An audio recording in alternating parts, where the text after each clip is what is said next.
Okay.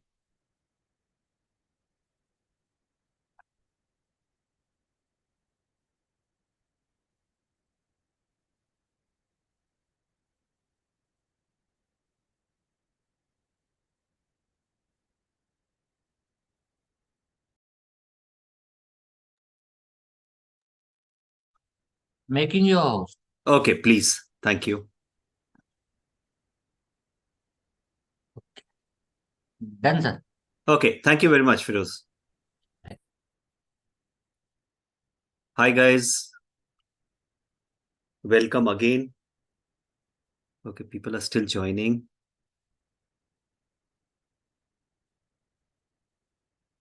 And the connections are still a little wobbly.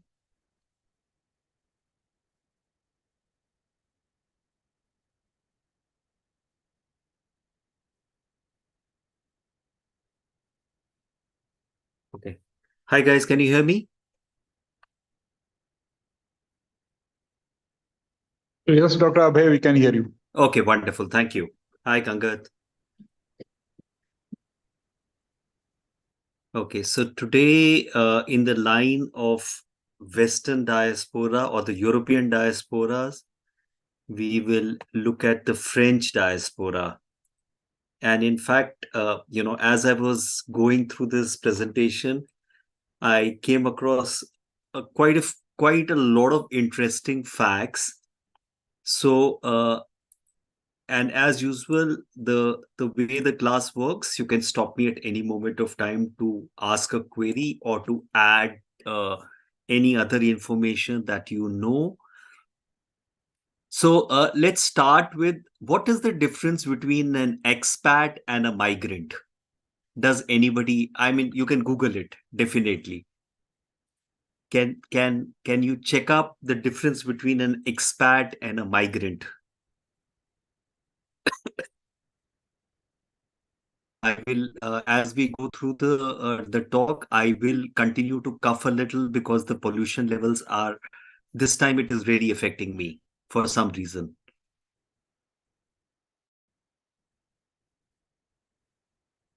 So, are you able to find a definition or an exact difference between an expat and a migrant?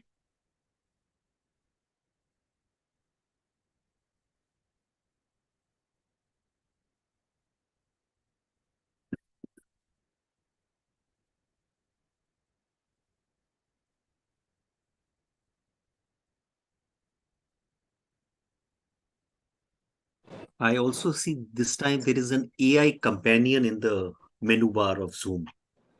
Okay.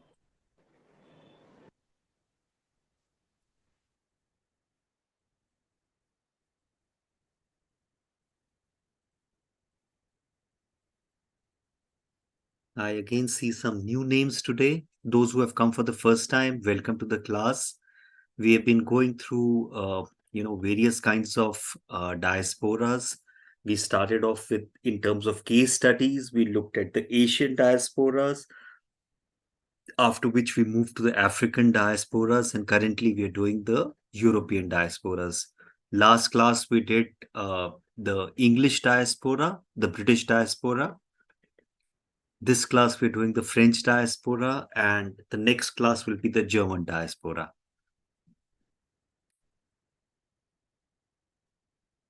Has anybody been able to find out the difference between an expat and a migrant?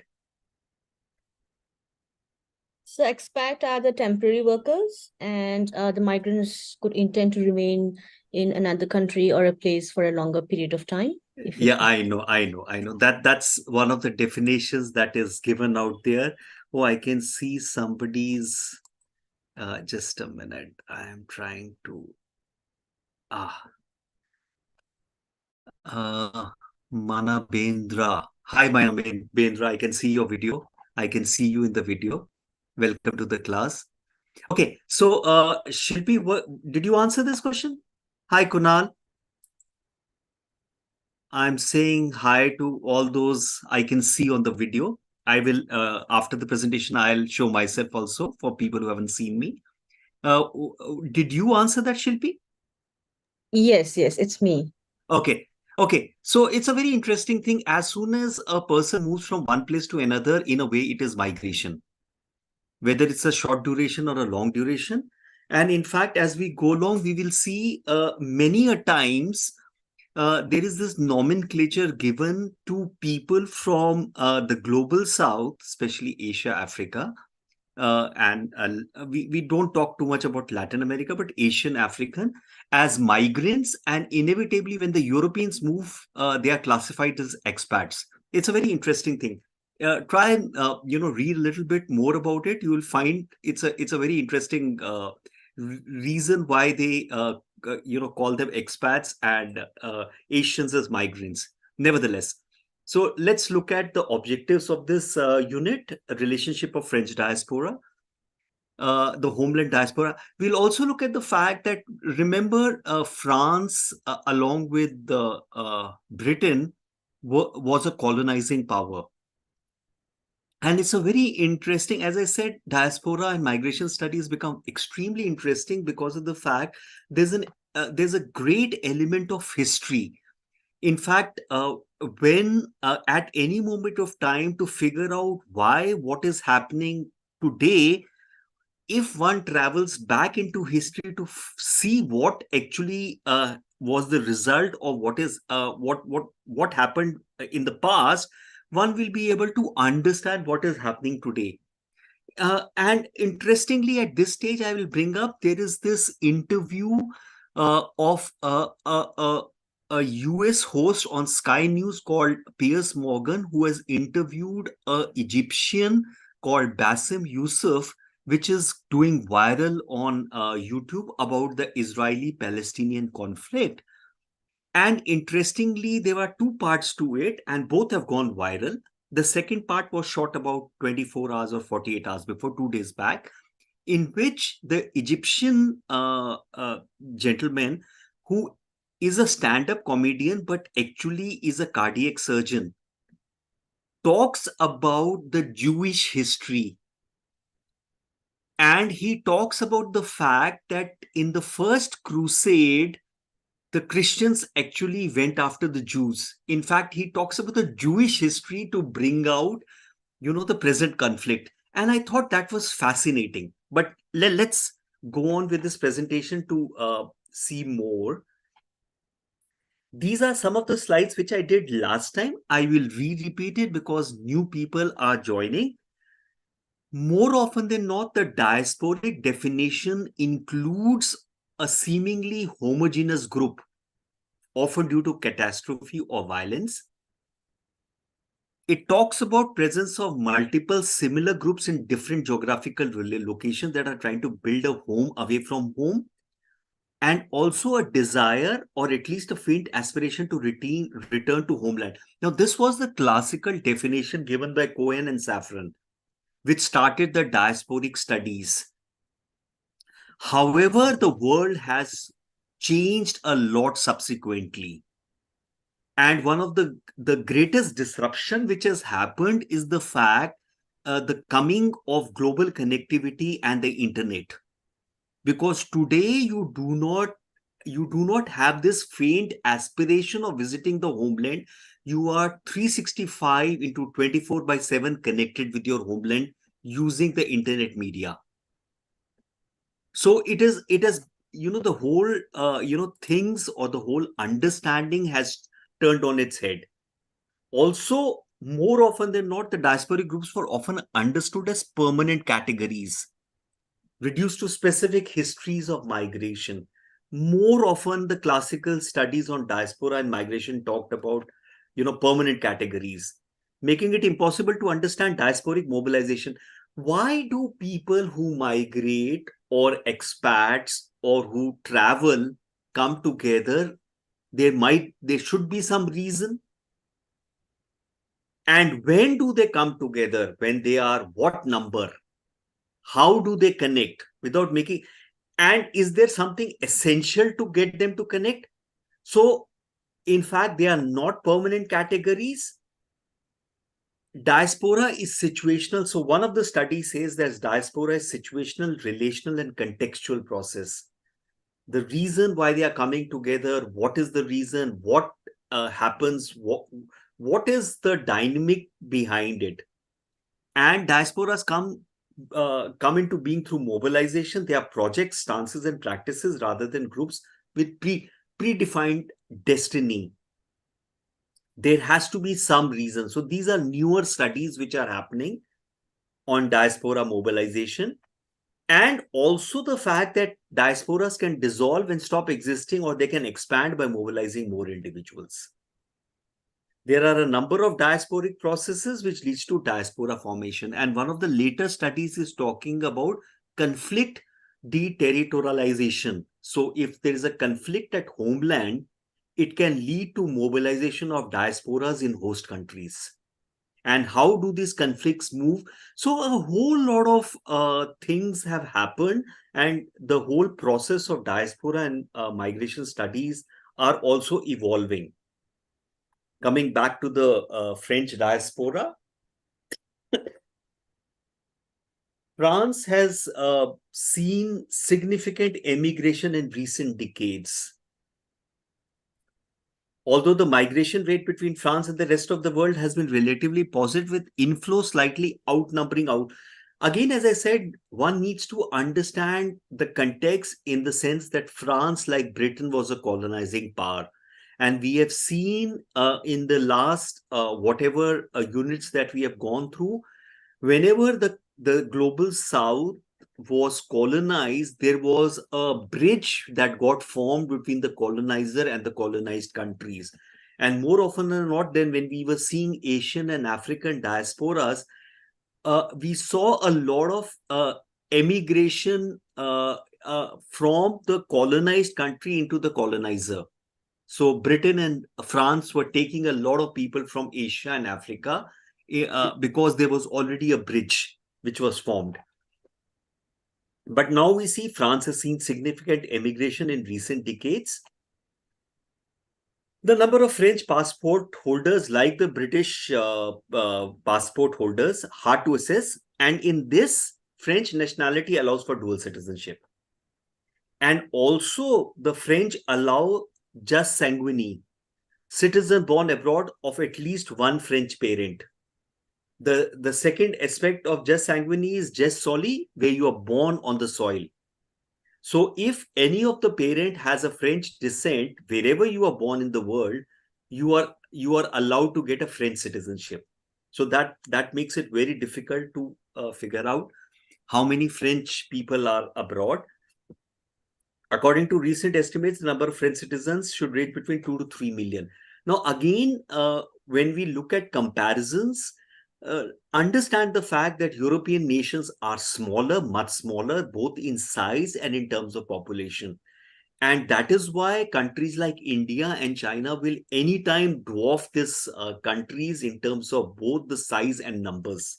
So we cannot try and compare between India and France, or China and France, and so on and so forth. Sociological sense, there is no such thing as French diaspora. Remember, we have always been taught that diasporas are, violently moved, or there is some catastrophe or some reason they move, and then they come together because of security. But here, because of colonization and a vast history, there is no such thing as French diaspora.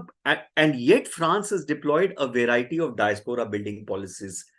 And also during the presentation, a lot of times we will keep talking about the French diaspora, because somewhere we are collating the fact that all French migrants abroad or expats abroad are talking to each other or coming together and have some aspiration for homeland. Hence, in according with Roger Brucker's well-known distinction, French diaspora should rather be understood as a top-down category, because there is no bottom-up movement of people coming together. It's the French government which is pushing down and reaching out to these French nationals abroad.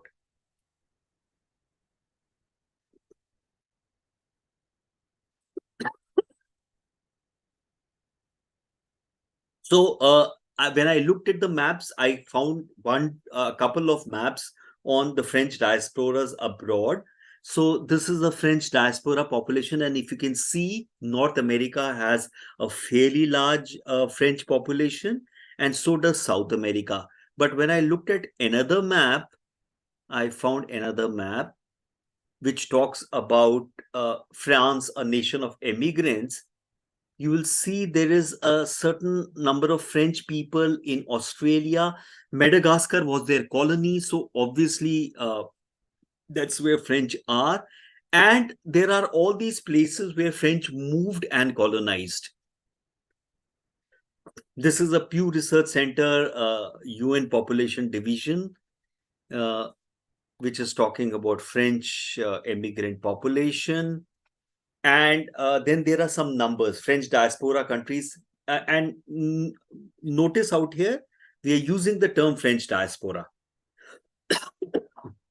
So Canada has about 9.6 million, United States is 9.4 million, Argentina has 6 million, United Kingdom has 3 million, even Brazil has 1 million. So these are the French-speaking population in all these countries.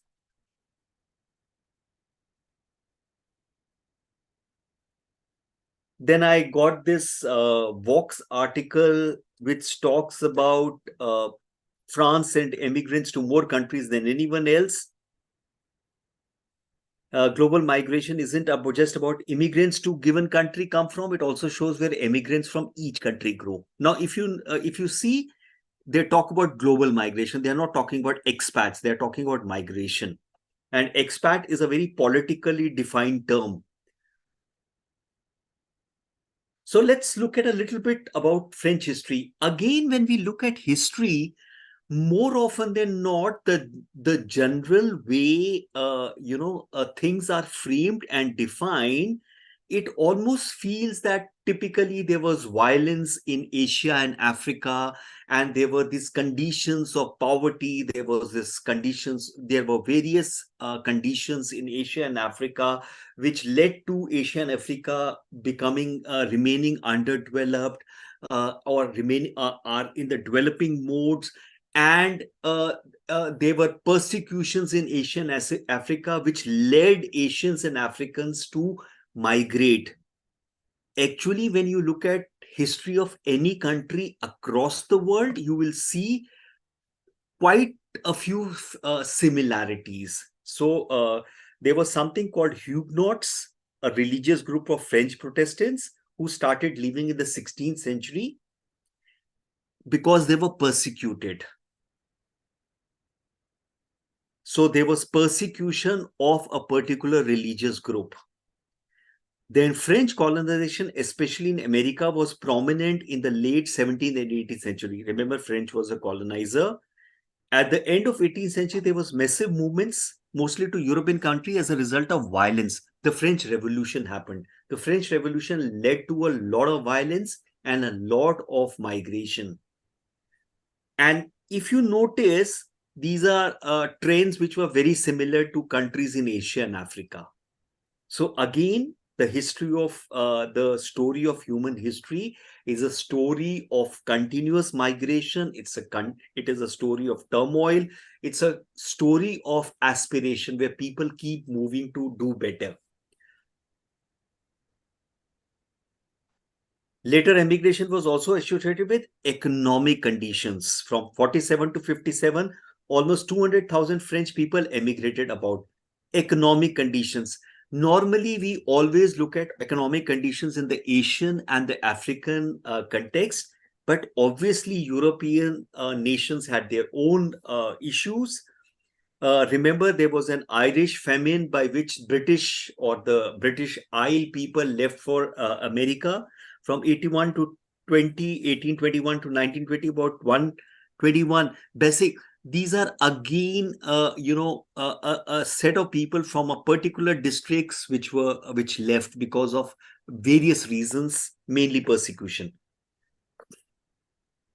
So, as I said, history gives a great idea about how do these people move or why do they move.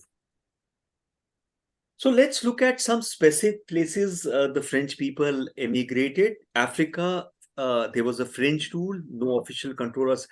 The European community in Senegal was ruled by French. During independence of Senegal, they were estimated 40,000. So a lot of places in Africa were colonized by the French, and naturally, like British, these people from France moved to govern these colonies and naturally settled there.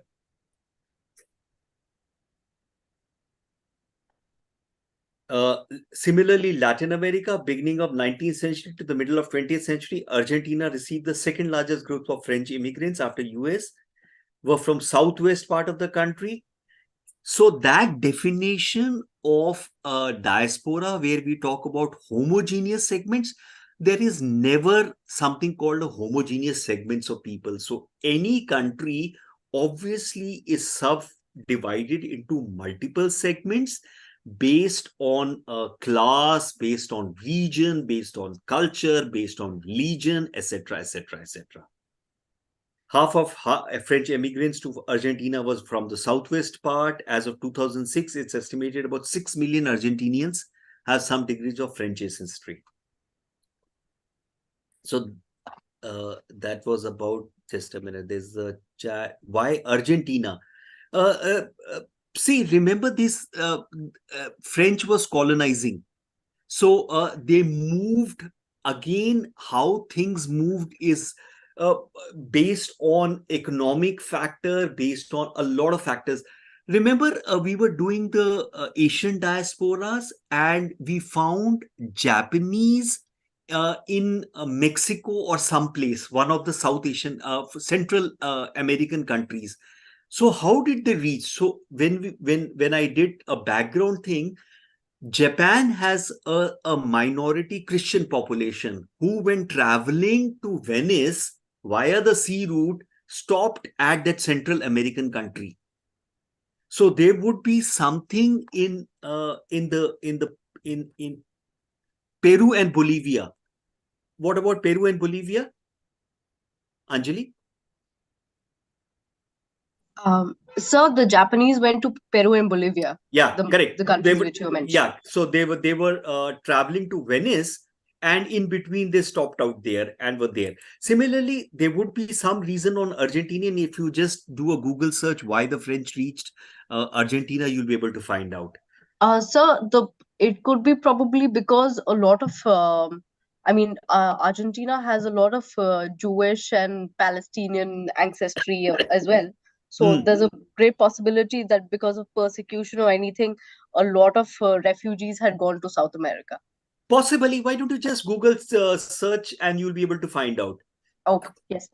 Here it is. The French came to Chile in 18th century, arriving at merchants. So inevitably, they came to South America as merchants. And in the mid 19th century, to cultivate wines in the Central Valley, the home base of Chilean wine. So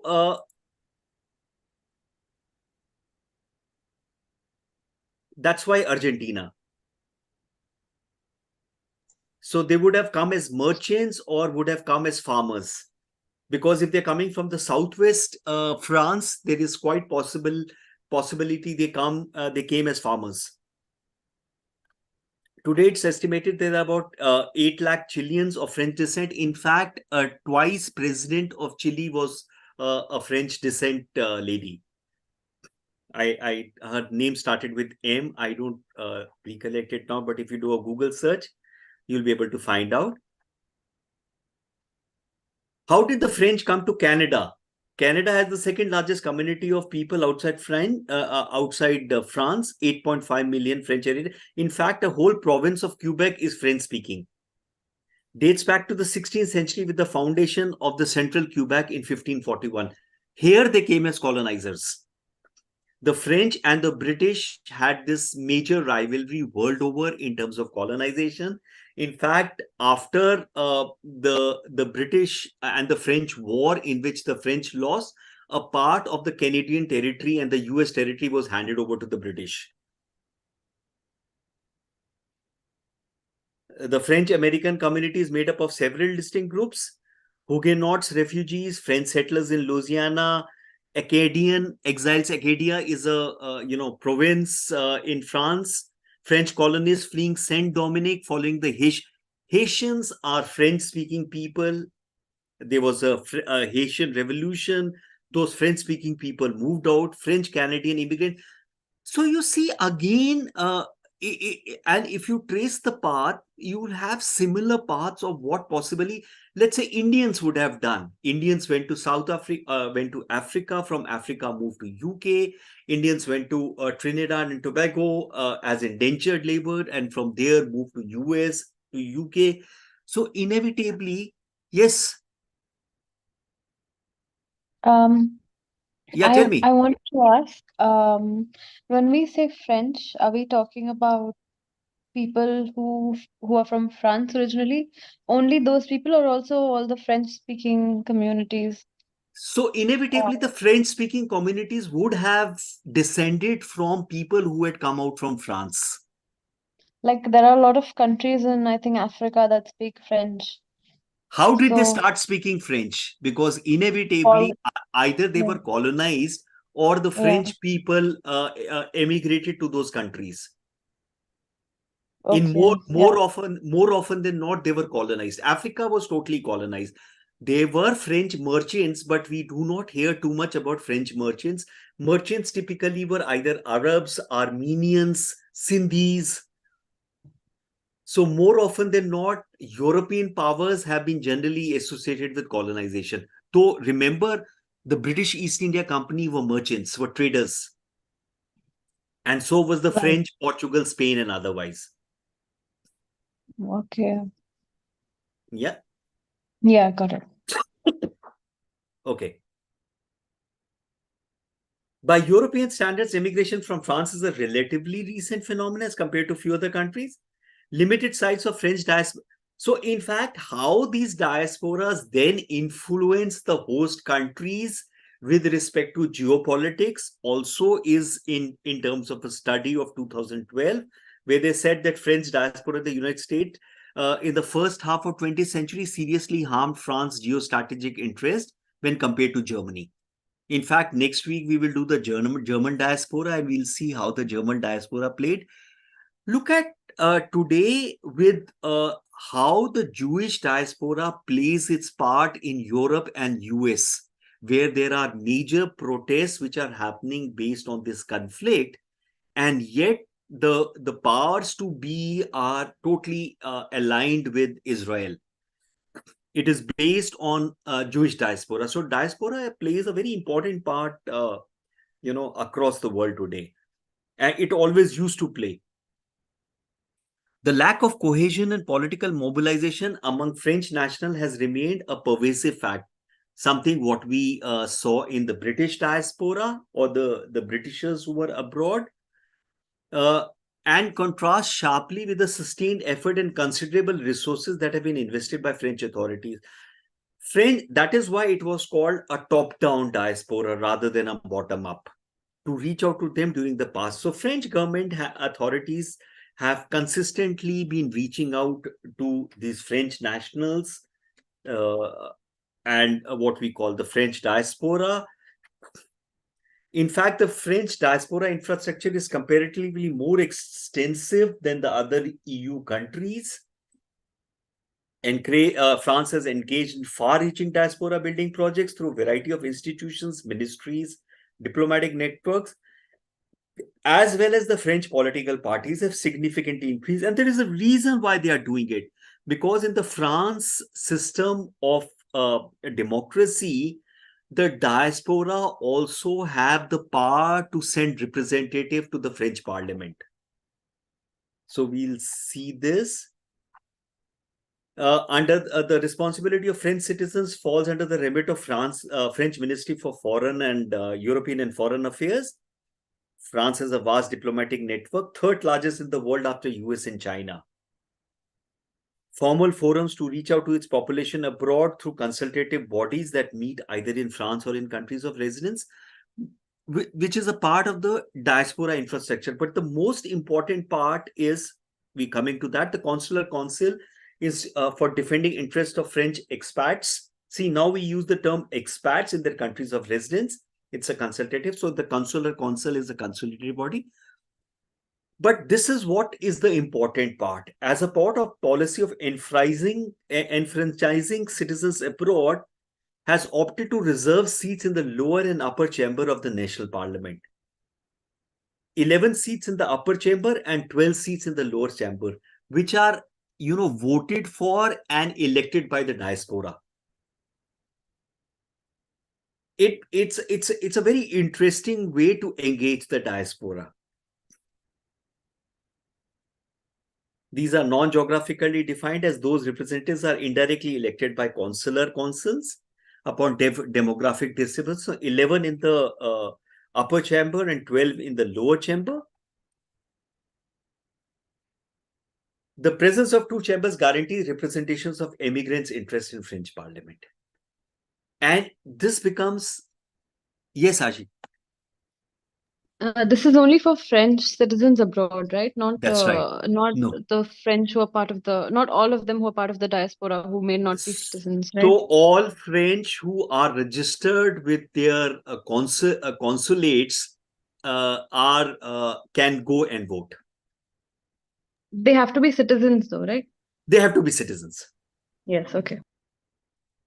Now, citizenship, remember again, citizenship for France is much more fluid, in the sense because you can have a dual citizenship, and even if one of your parents is a French national, you can get French citizenship. So you can be an American French, so you can have an American citizenship and a French citizenship. Yeah, true. Now, with this, structure of 11 and 12 seats in the upper and lower houses, French political parties have also developed a presence abroad. All mainstream parties have created federation committees or section. It's a great network. It's like an M-way network. A hierarchical network which comes political parties, and then they reach out and then they take care of their interests and move on. Party sections abroad provide candidates with opportunity to gain international visibility. Created an emerging class of extraterritorial political entrepreneurs who specifically target voters residing in specific countries for elections. So this is a unique thing of France.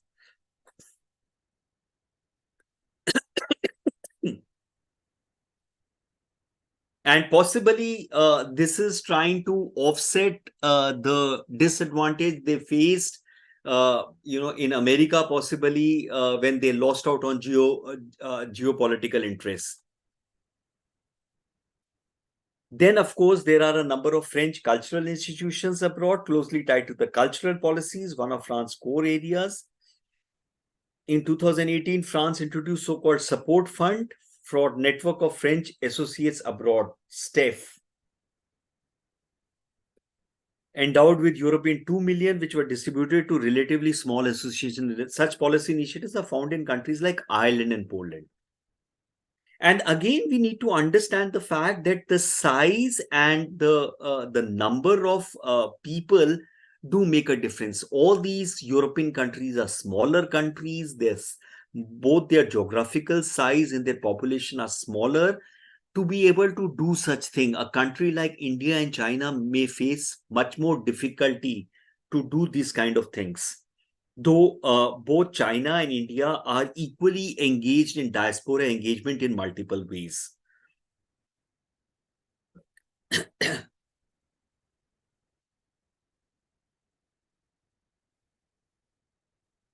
France has one of the most generous extraterritorial franchise for citizens residing abroad.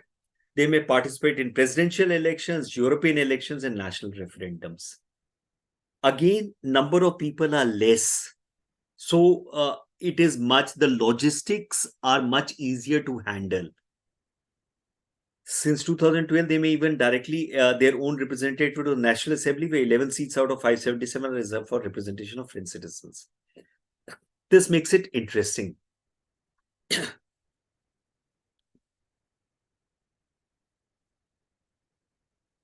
Can cast a ballot from abroad either directly in the consular or diplomatic premises of their constituencies or by appointing a proxy. In fact, worldwide, a lot of countries are now thinking of, and some of them have been able to give diasporas their, a right to take part in the national elections. Though again, countries like India or bigger countries would have this dilemma, because if you are allowing out this outside, the diasporas of voting for national elections, how do you handle the politics would, I think, be a major concern for the political parties and the politicians. In parliamentary election, they may even cast an electronic vote, has an advanced and comprehensive, and then to add to it, has an advanced and comprehensive system of social protection for citizens abroad.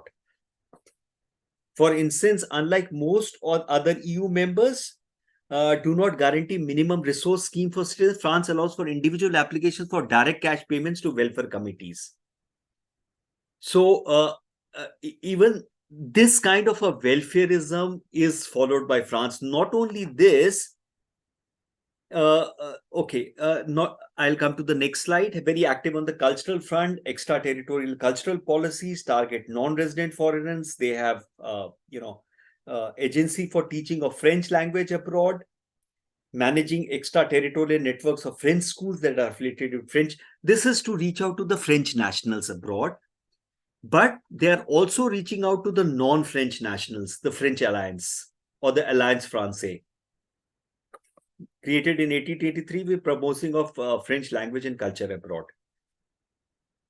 French institutes, which are set up in their current form in 2020, build on a historic network of institutes of French culture, which is administered by Ministry of Foreign Affairs and the Ministry of Culture, promote French culture. So this soft, selling, or this soft, diplomacy is currently being practiced by a whole lot of countries today. Everybody seems to have understood the diaspora engagement. Everybody has its own strategy of going about. So, for example, diaspora policies and social protection that we were talking about, they have something called unemployment benefits, fund for French abroad, French citizens residing outside in the EU to subscribe to 3 insurance schemes.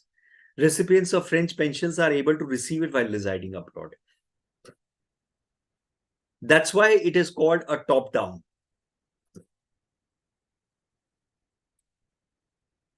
So if you want to know a little bit more about, and obviously there are conditions under which this work out, those conditions I have not put. The idea was to tell a broad structure that France goes through such welfare systems. India has ICCR, that's absolutely right. Indian Council for Cultural Relations Research. What is it? What is the full form? Indian Council for Cultural. Yeah, that's correct. Indian Council for Cultural Relationship. Cultural relationship, that's right. Okay. So more often than not, each country is working out its own strategy to reach out. Culture is a soft diplomatic tool to reach out. For example, India uses yoga today, to reach out in terms of Indian culture. France is a highly egalitarian concept of citizenship, which consecutive elements of republic impact increasing disconnected from the residents in the country. So inevitably, French anywhere need not be residing in France, but can be anywhere. With regards to political right, as we have seen, they are electing their, certain representatives in their parliament. One needs to understand the context. France is a smaller country. I keep repeating this. France is a smaller country. Number of people are less. Managing logistics is much easier. A country like India or China makes things become that much more complex and difficult.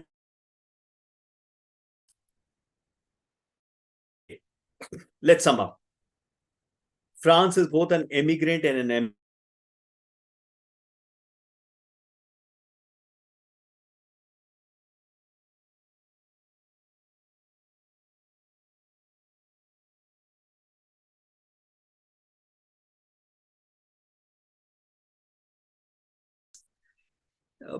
Are you able to hear me? It says my internet is unstable. Now we can. Okay. So France was a colonizer, so inevitably French people travel around the world colonizing and then form relations out there, local relations, which led to offspring, and and because of their nature, any one French parent, the offspring is a French citizen. Sociological sense, there's no such thing as French diaspora, something what we saw for the British diaspora. France has deployed a variety of diaspora building policies, from education to culture to political representation. In fact, I came across this book, Frenchness and the African Diaspora, Identity and Uprising. This was, I think, based on the current uprising and the other uprisings which have been happening, the riots in France. I thought if I get this book, I will definitely read it, how this comes across. There are some references, others are in your course material, which you will get. France and the issue of a usable diaspora in North America, the booming emergence of a new political actors among French residents. So the rest of it, you can, read it in your course material. Let me switch on the video. Hi, any questions? Yes. Aisha. Aisha. Okay, Yeah. Aisha, I'm sorry. No worries. I literally start reading out your alphabets and I get confused. Okay, Aisha, tell me, please. No problem. It's okay. I wanted to ask, are we not going to discuss the French diaspora in India? There is, I think, a French community in Pondicherry, right? Which is There is, how big is the French community? I don't think so. It's a very big French community, though. France was the settlement in Pondicherry was the French settlement. But how many French are there or French nationals are there? I'm not sure. In the maps, India does not figure out as a substantial or even a larger community. Aisha? okay, but it's interesting because we have a city where I think it's Correct. predominantly French. See, yeah, absolutely. So, for example, Goa was a Portuguese colony, a lot of Goans naturally got a Portuguese citizenship and went away. So, how many? When I was looking at those maps, India didn't have a substantial French population at all. There might be a smaller population, but it was not showing anywhere on any map. There was no mention of India anywhere on any a source that I was going on. Okay, but Aisha, it's just an interesting case study, I think. Sorry? How they came. I'm saying it's just an interesting case study, right? Like how they So managed. Yeah. Sorry. Yes, Shrestha? I was just going to, I was just reading about Aurobindo's life just a few days back. And Okay. while I was reading that, I came across this interesting insight about the colonization and this whole thing, like how these people who were persecuted by the British government in India, whether it was Aurobindo or even certain writers like in Tamil, I think we had Subramanyam Bharati also. He was being persecuted for his writings. So how these people went to places like Goa and Pondicherry as a refuge, because these governments were allowing relative freedom to them as compared to the British government. So I was just wanting to share. Definitely. See, again, as we have seen in multiple units that we have been doing on diasporas, we've been seeing that inevitably there is an aspiration which is historical, and people are always moving for better. So whenever they come across, human beings are like water. Wherever you come across an obstacle, you move to a place where you can move. France has a presence in Mahe, which is a part of Puducherry inside Kerala. That Skangar is adding his... absolutely, French had all these places. In fact, India was this major rivalry between French, the Dutch, the Portuguese, and the British, which finally the British came in. France was also had tied up with Tipu Sultan to fight the British, which they lost. So that's where France was relegated to Pondicherry. the French were relegated to Pondicherry and the Portugal to Goa. So there was this great rivalry across the world. In fact, the British and the French rivalry, and when the French lost to the British, they had to cede territories in Canada and the US. British Columbia and a lot of US territories were initially held by the French. Aisha? Yes, that's very interesting actually. I think this aside from this class, I think it would be very interesting to research. Yes, absolutely. See, again, the way I always look at academics is, it gives you a direction, but it does not mean that that's the only road to travel. These are all points of views. These are all perspectives. And always a very important part of scholarly pursuits and academic pursuits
Hi, guys.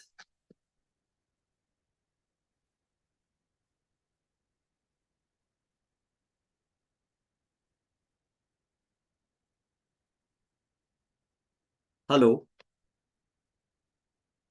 Yes, sir, we can hear you.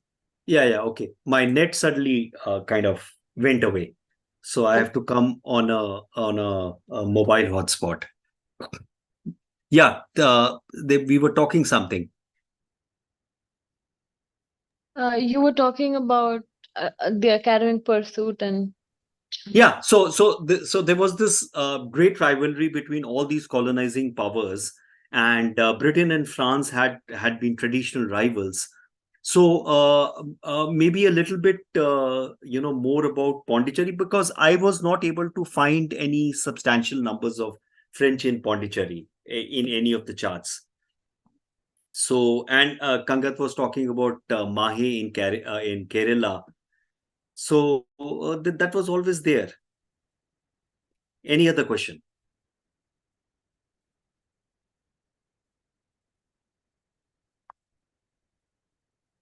Any other question?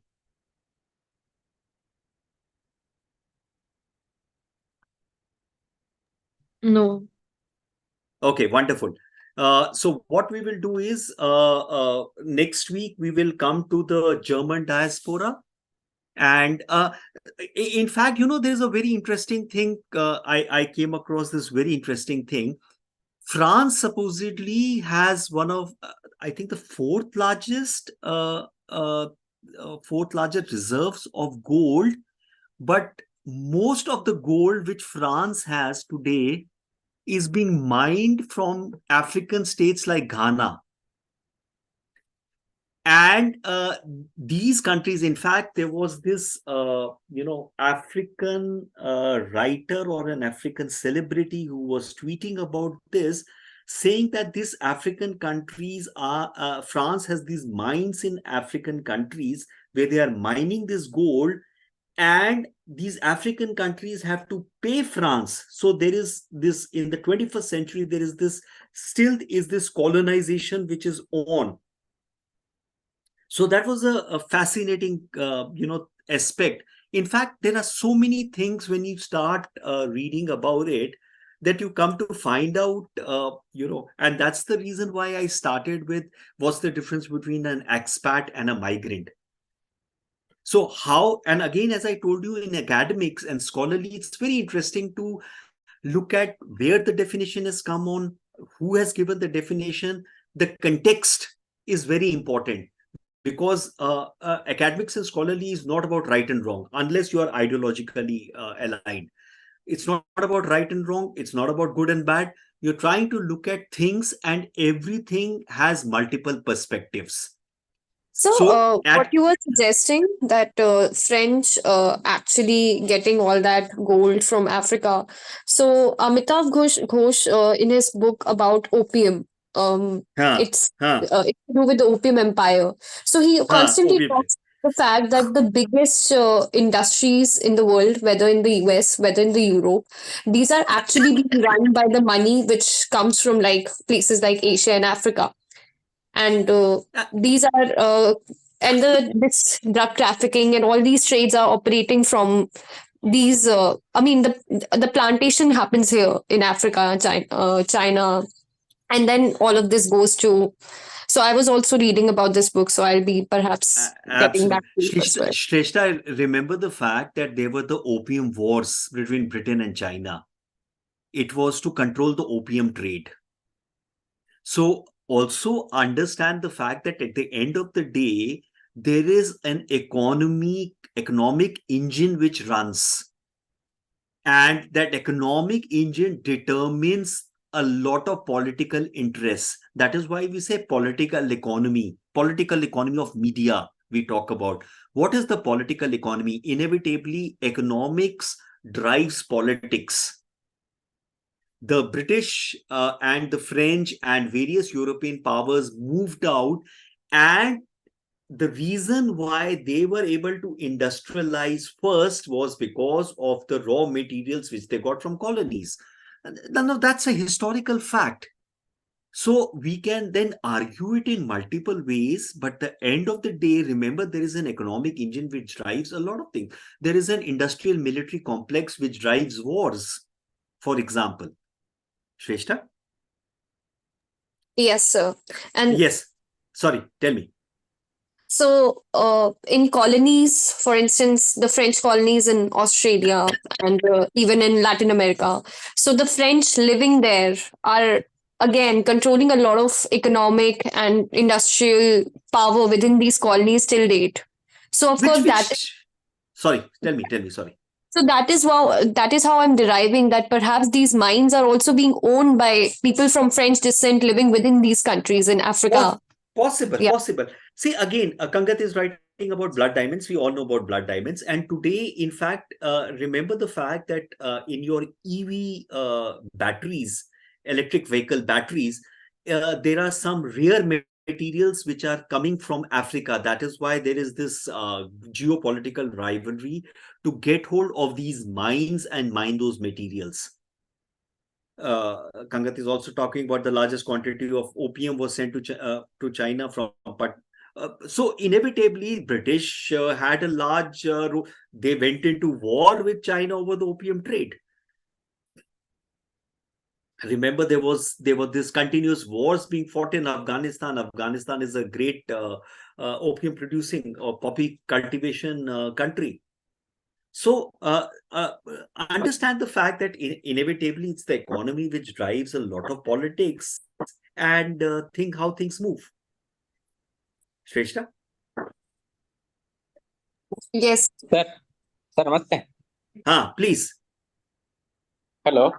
Tell me. Sir, defense facts like Rafale fighter planes as well as Scorpion submarine deals, how they are such defense fact really going to help the Indian diaspora in France, as well as how the France diaspora playing in such agreements which are going to happen government to government, sir. Is it really helpful? Such kind of defense pacts really helpful for the Indian diaspora in France, sir? I am not sure how strong the Indian diaspora is there in France, or how much heft they have in the political lobbying which is happening. For example, the Indian diaspora seems to now have a heft in the American politics. Okay. I'm not sure how big the Indian diaspora is there in France. And again, it's not a question of how big they are, but what is their heft in terms of the politics of that host country.